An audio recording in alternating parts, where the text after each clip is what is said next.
Bismillahirrahmanirrahim. Assalamualaikum warahmatullahi wabarakatuh. Baik, studi kasus penipuan kepada jemaah haji di PT Naila Syafa'ah. Kasus penipuan travel umroh adalah ketika sekelompok individu atau agen perjalanan tidak jujur dan menipu orang-orang yang berencana untuk melakukan perjalanan umroh atau haji.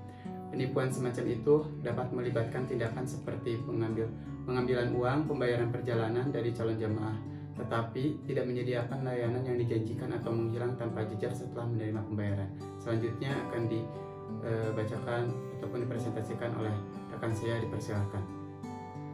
Modus operasi penipuan yang dilakukan PT Naila Syafa'ah: menjual dan menawarkan harga murah paket umroh di bawah biaya referensi Kementerian Agama KAMA 77 tahun 2020 sebesar 26 juta, menawarkan paket umroh plus ke Dubai seharga 38 juta per orang dengan mendapatkan berbagai macam fasilitas, diantaranya menjanjikan korban jika mengajak 9 orang untuk berangkat umroh plus Dubai mendapatkan bonus free 1 orang serta mendapatkan cashback sebesar 2 juta.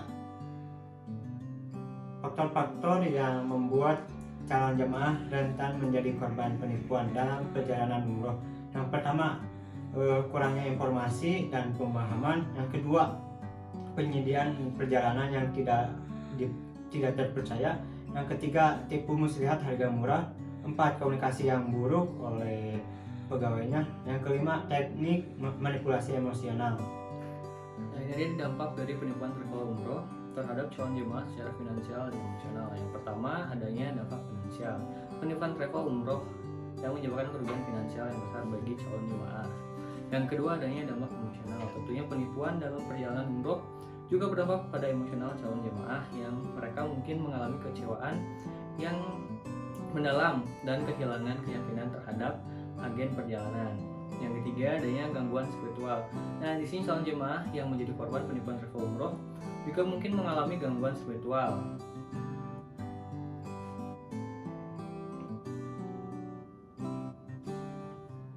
Nah, di sini ada cara mencegah penipuan travel umroh dan melindungi dari sebagai calon jemaah. Yang pertama, penelitian yang cermat. Yang kedua nih, pemeriksaan lisensi dan sertifikat. Yang ketiga, adanya harusnya menghindari tawaran harga yang terlalu murah. Yang keempat, tentunya memverifikasi detail perjalanan.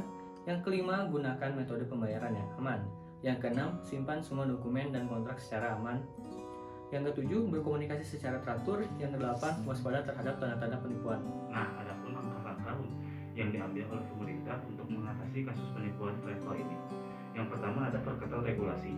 Nah, poin ini mengacu pada langkah-langkah untuk memperkuat peraturan-peraturan dan kebijakan terkait suatu masalah atau sektor tertentu. Tujuannya adalah untuk meningkatkan pengawasan, penegakan hukum atau kepatuhan terhadap aturan yang berlaku. Nah, ada juga kampanye dan pendidikan dan kesadaran. Langkah ini melibatkan upaya untuk menyebarkan informasi, membangun kesadaran dan memberikan edukasi kepada masyarakat mengenai suatu isu atau politik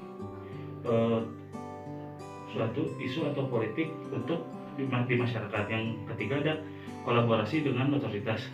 Nah, terkait ini mencakup kerjasama dengan pihak-pihak yang memiliki otoritas atau kekuasaan terkait masalah yang sedang dibahas. Nah, yang selanjutnya ada penggunaan teknologi. Poin ini mengacu pada pemanfaatan teknologi untuk meningkatkan efisiensi, efektivitas, keamanan dan dalam suatu konsep atau sektor tertentu. Selanjutnya ada pelaksanaan audit. Ini melibatkan pemeriksaan sistematis dan independen terhadap suatu entitas, proses atau kegiatan untuk mengevaluasi kepatuhan terhadap aturan, efektivitas operasional atau kualitas keseluruhan. Audit biasanya dilakukan oleh pihak internal maupun eksternal yang memiliki keahlian dan kewenangan dalam bidang tersebut. Nah, yang terakhir ada kerjasama internasional. Poin ini mengacu pada kolaborasi antar negara atau organisasi internasional dalam rangka mengatasi masalah yang bersifat lintas batas. Kerjasama internasional melibatkan pertukaran informasi atau sumber daya, keahlian, dan upaya bersama untuk mencapai tujuan yang lebih besar secara global. Nah, ada juga bagaimana upaya penegakan hukum terhadap pelaku penipuan travel umroh. Yang pertama ada lapor polisi. Kita harus segera melapor polisi apabila travel itu sudah menunjukkan bahwa dia itu mau nipu gitu. Yang kedua ada penyelidikan. Nah, langsung kasus itu langsung diselidiki oleh polisi. Yang ketiga ada penangkapan. Nah, bila mana sudah terbukti dia bersalah langsung ditangkap oleh aparat terkait. Yang keempat ada pemeriksaan dan pengadilan. Nah, untuk pemeriksaan lebih lanjut akan diadakan pada sidang di keadilan gitu. Nah, mungkin itu bagaimana upaya penegakan hukum terhadap pelaku penipuan travel umroh. Baik, selebihnya saya kembalikan lagi kepada moderator. Billahi bisa pilihan, wassalamualaikum warahmatullahi